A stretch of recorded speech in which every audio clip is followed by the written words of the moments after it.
नक्कीच 30 तारखेला असद साहेबांची सभा होणार होती, परंतु 29 तारखेला जो विषय अहमदनगरमध्ये घडला, तो खूप निंदनीय विषय आहे. काही लोकांनी वातावरण गढूळ करण्याचा प्रयत्न केला. त्यामुळे मुस्लिम समाजाचे 30 लोक पोलिसांनी अटक केले होते.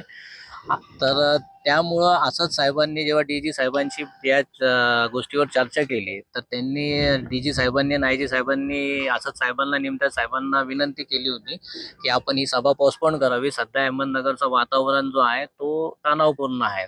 तर त्यांच्या विनंतीला मान देऊन 30 तारखेची सभा इम्तियाज साहेबांनी आणि असद साहेबांनी 9 तारखेला जाहीर केली होती. तर ती सभा आता उद्या 9 तारखेला अहमदनगरच्या धर्तीवर CIV ग्राउंड मुकुंदनगर येथे पार पडणार आहे. नक्कीच ही जी सभा आहे तर यामध्ये राष्ट्रवादी अजित पवार गटाचे जे 25 वर्षाचे नगरसेवक आहेत, समद खान साहेब यांचा, त्यासोबत सामाजिक कार्यकर्ते हाजी शहबाज भाई, सामाजिक कार्यकर्ते समीर भाई शेख, खालिद भाई शेख यांचा सगळ्यांचा जाहीर प्रवेश का उद्याच्या कार्यक्रमामध्ये होणार आहे. त्यासोबत काही लोकप्रतिनिधी आणि सामाजिक कार्यकर्ते यांचाही पक्ष प्रवेश अहमदनगरच्या प्रोग्राम मध्ये होणार आहे.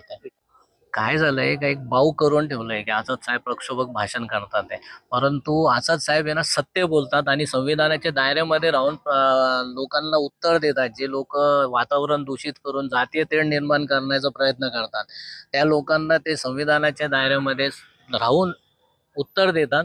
तर त्यांना कुठेतरी असं वाटतंय का ते ज्या गोष्टी करायचा प्रयत्न करून राहिले, जे ध्रुवीकरण हिंदू मुस्लिमचं करण्याचा प्रयत्न करून राहिले, त्याला कुठेतरी ब्रेक बसतोय. म्हणून हे लोक असद साहेबांना आणि इम्तियाज साहेबांना बदनाम करण्याचा प्रयत्न करतात, बाकी काही नाही.